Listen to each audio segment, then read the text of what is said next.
So, what is the worth of an engineer? So, I'm writing that in a sense that, like, at the end of your career as an engineer, when you look back, how satisfied are you with your achievements? Um, that in I'm trying to make in comparison with a scientist, like see scientist achievements at his end of life or an engineer at his end of life. When you look when they both look at their achievements, who will get more satisfaction? So I'm trying to get a sense kind of comparison between uh, those two professions. This is a talk I'm giving as part of a series. What is holding the science from making a big leap forward? This is the fourth talk in the series. My name is Karunakar Marsakatla. Today is May 14th, 2024. Um, so when you look at the engineers, like when you look at the software engineer, kind of you learn a couple of languages when you're a student of engineering. Like when you go into the job, you design some programs and then code and deploy them. And then at the end of your career, probably those programs going to be obsolete. Those coding and everything becomes kind of obsolete, gets rewritten in your new languages, and then you won't even recognize your whatever you created. So that would probably disappear. So in your lifetime, in your own lifetime, in your own lifetime, whatever you created will almost like disappear. When you look at mechanical engineers, so they basically probably design some machines and then create some machines, internal combustion engines or some other machines. So they probably whatever they create will last for a couple of centuries. They might still exist. When you look at the electrical or electronics engineer, they might create some design some circuits or kind of power generation, storage, or transmission. So these kind of activities they get involved in their career.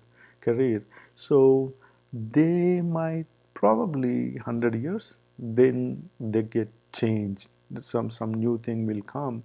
They won't even when you look back at their retirement, they won't even recognize the field. Like it will completely change.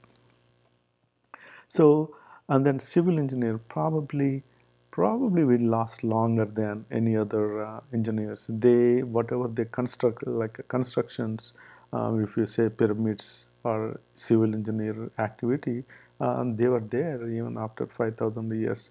So they have longer lifespan probably. So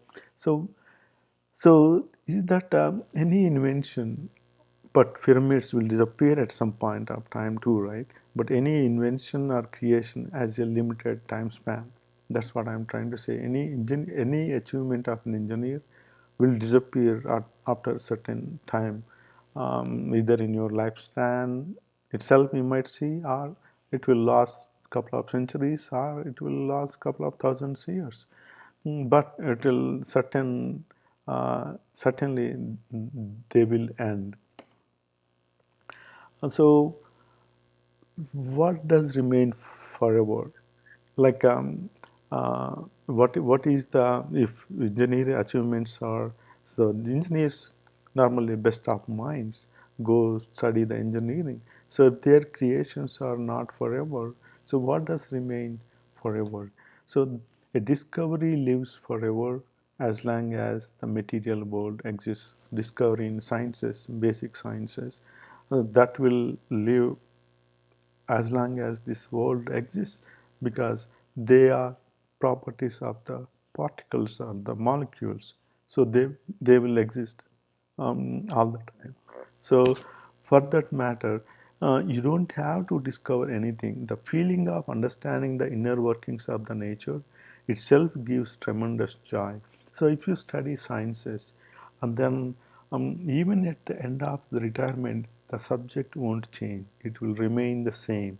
And then when you see some kind of modification or new theory comes up, at the end of your career, and then you can really see, oh, that makes sense. Oh, yeah, that looks good. You can still understand and contribute the science, no matter what your age is. So that kind of, even just by understanding the science, basics of science, gives that pleasure, and at any time in one's life. So that is the difference between an engineer and then a scientist.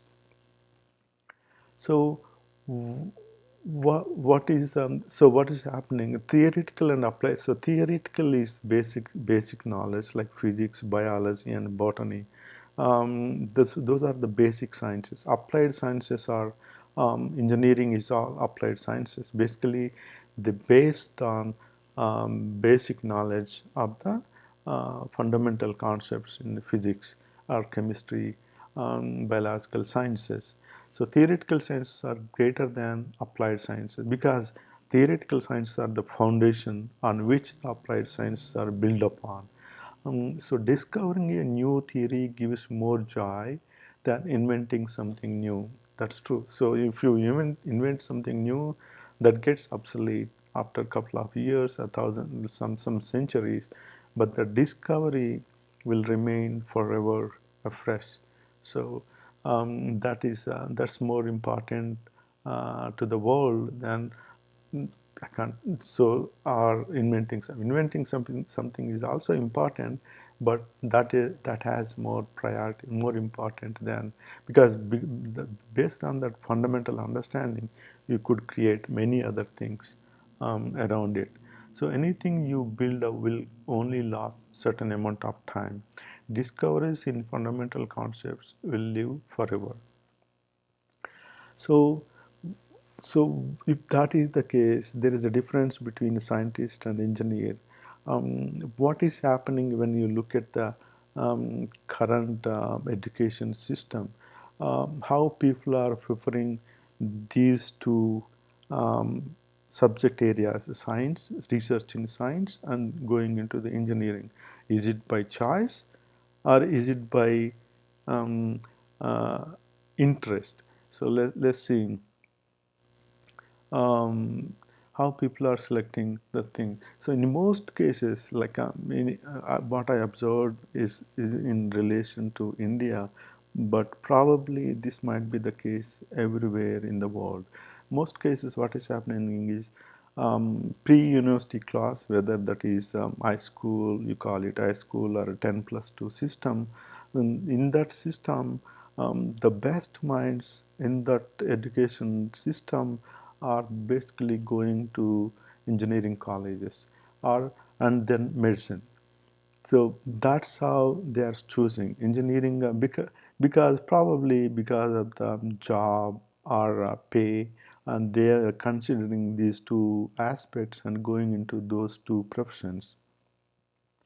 So the next group, choosing to study physical and biological sciences.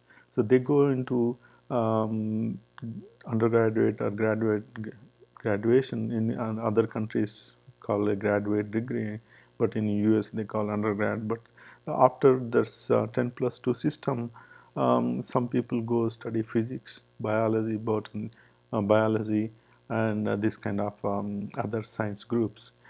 um, Next, rest all will go to study the social sciences.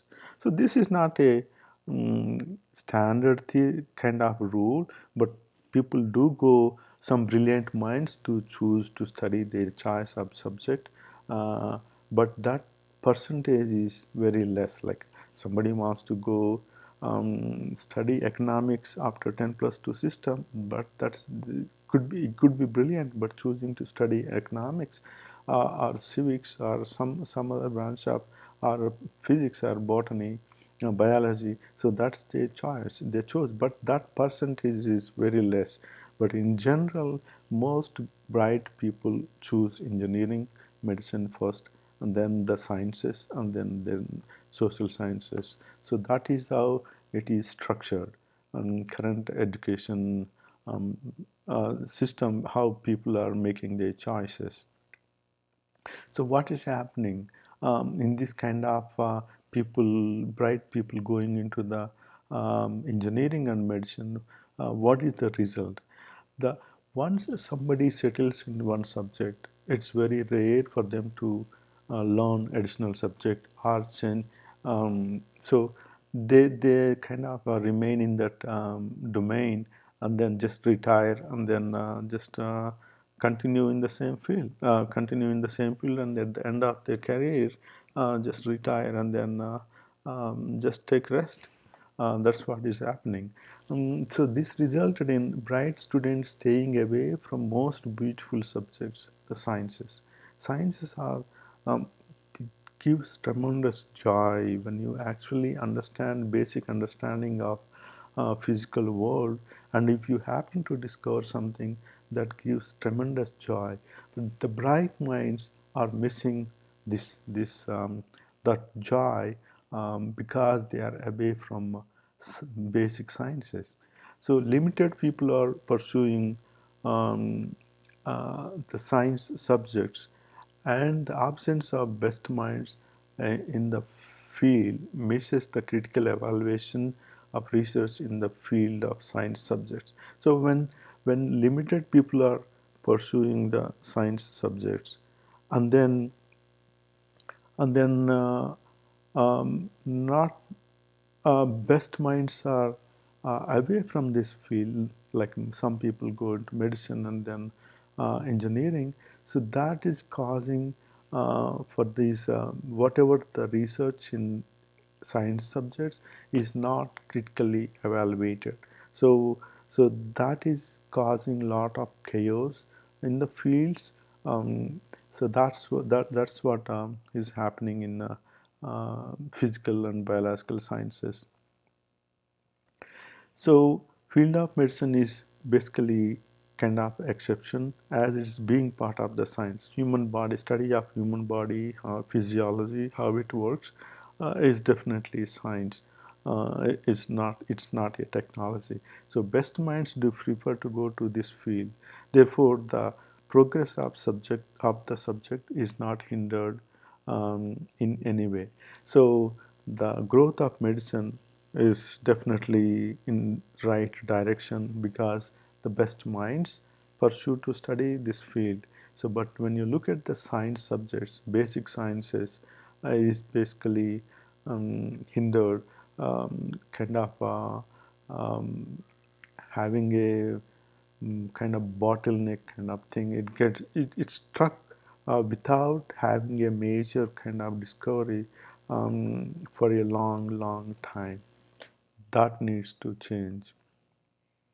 So what is the solution? Engineers should come back to science subjects even while they are doing their own jobs.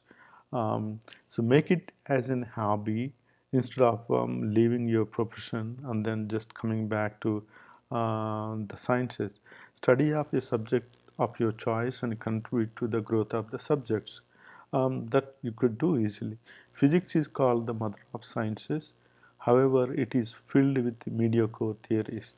The research I conducted, the discoveries I made me to come to that conclusion that like lot of concepts in physics doesn't make any sense. Um, they are basically absurd concepts.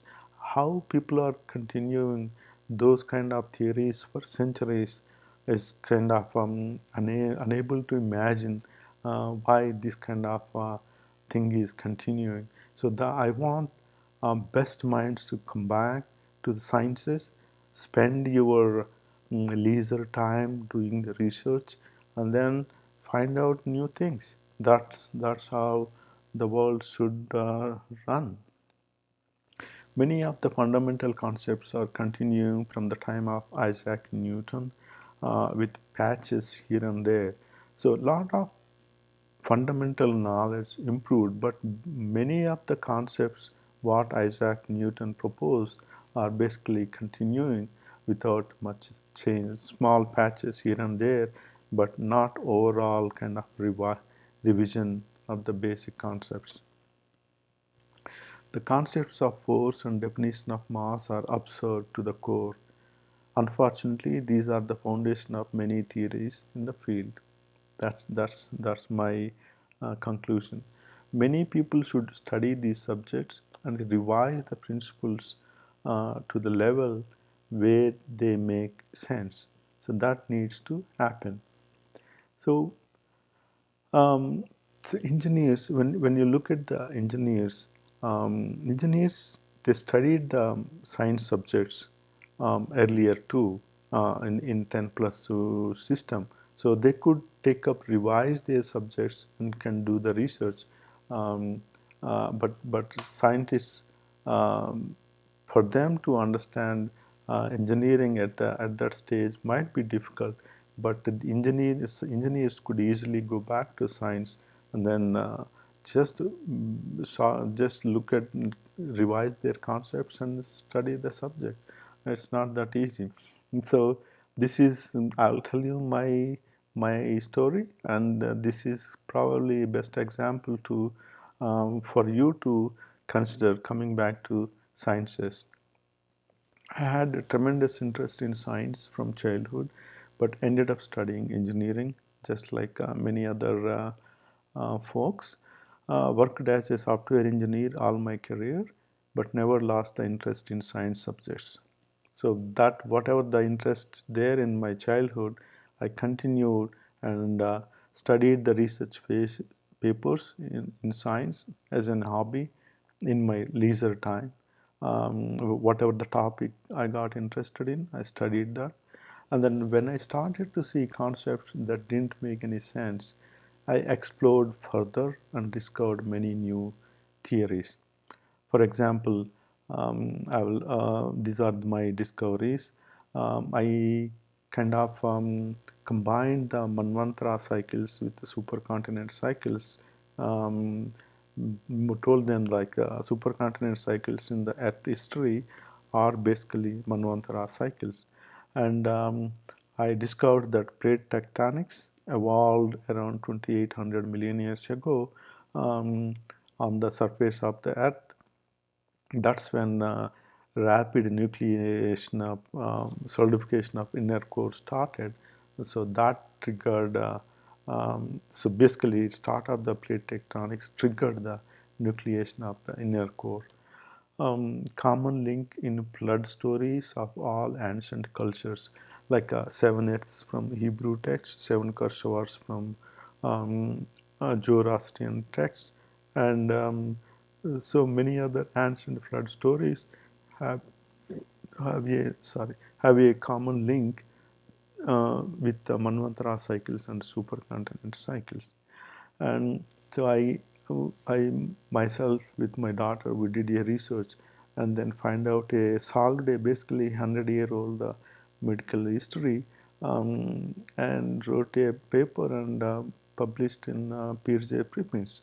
So why, when you wet in our hands, wrinkles form? Like some people will have more wrinkles and some people don't have many wrinkles. So that depends on mm, the sweat pores, the sweat getting dissolved in the water, and then it depletes the sweat from the body. So that makes it to stop the blood flow and then form the wrinkles on the hand.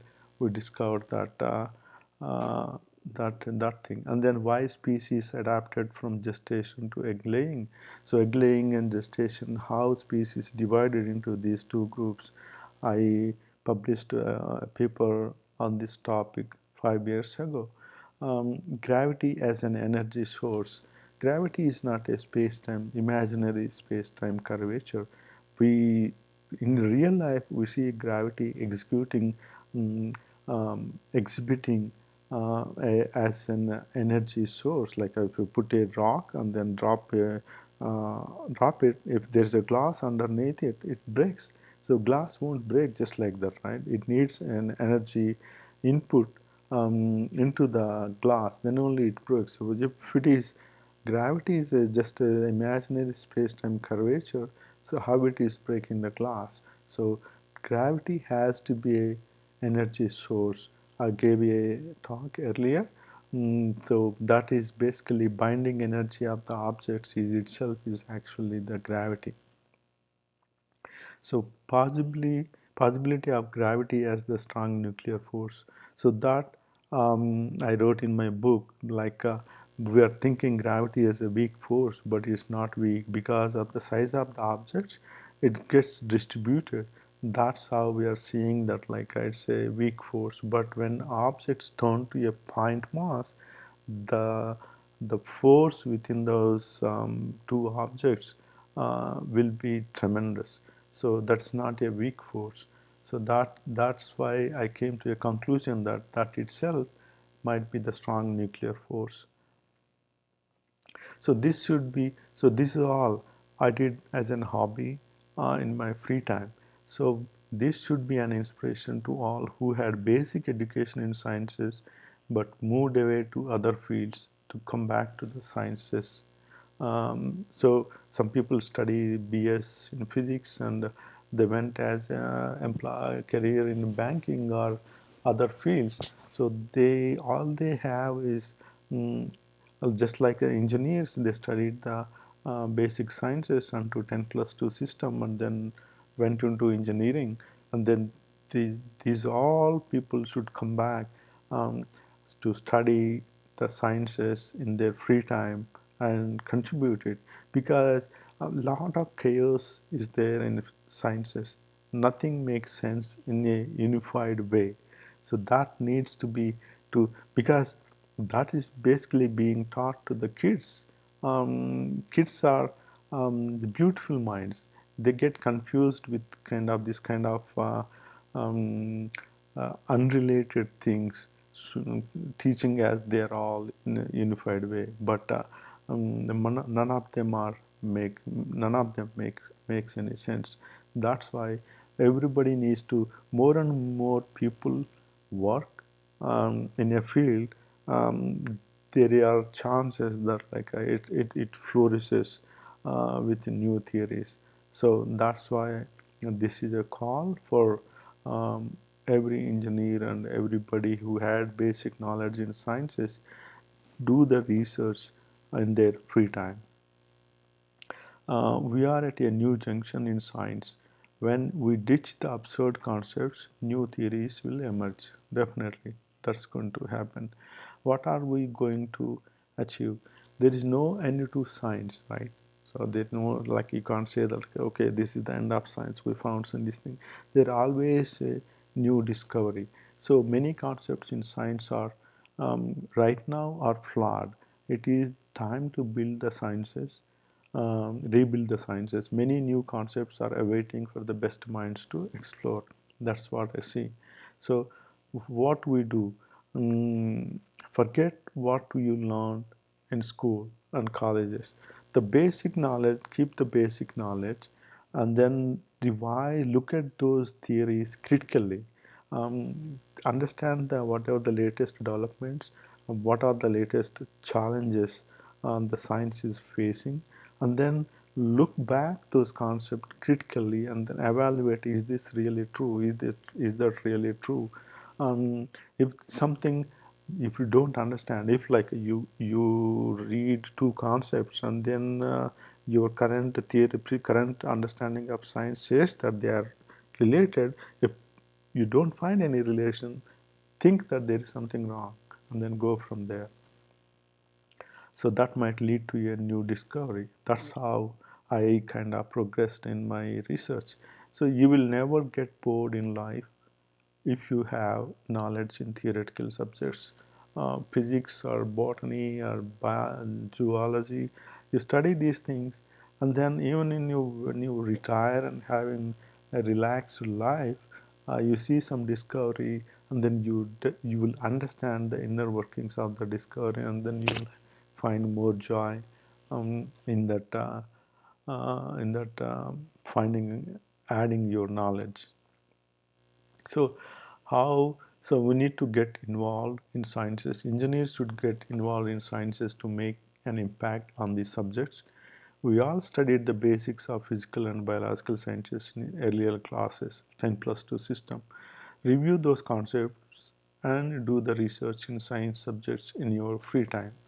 So that's what I am calling for. So here is a plan. So review the current basic concepts, explore the new concepts, find out why the current theories are correct or wrong, whatever they evaluate them, and then formulate. If you find something wrong, and then find out what is the correct solution for that, and formulate your own theory and publish it. Mm, Not only engineers, all the science graduates who were moved away to other professions should get involved in the sciences to make an impact on these subjects. So how to share your findings? So basically, you document your research in a kind of research paper kind of thing, and then copyright the document, and then you write whatever that elaborate that paper, and then publish it on a preprint server. There are more lot of preprint servers nowadays. There's physics, and then sciences. There are um, biological sciences. There is another preprint server, so you can publish them on those servers. Make a video to make sure that your contribution is being discussed in the public domain. Make a video about discovery and publish it on YouTube, and then engage the public in the discussion. So that's how just find out something and share, and then um, start a discussion. Even if it is wrong, um, that helps a bit, like not, not completely wrong. So there is something new, some part of the thing, so that will enable the next generation to take it forward and then discover something else. So there is nothing like wastage in science research in basic sciences. So share this talk with every engineer, make them study the basic sciences at least as an hobby. So I am sure that will lead them to get interested further in the subject. Even a feeble interest might eventually lead to many new discoveries. That's what I believe. So save the next generation from studying absurd concepts. Let us build a new science. So this is the part of the series. I'm giving what is holding the science from making a big leap forward. So that is this is the fourth talk in the series, and this is what I am planning to cover in the series, and be part of the change. Thank you.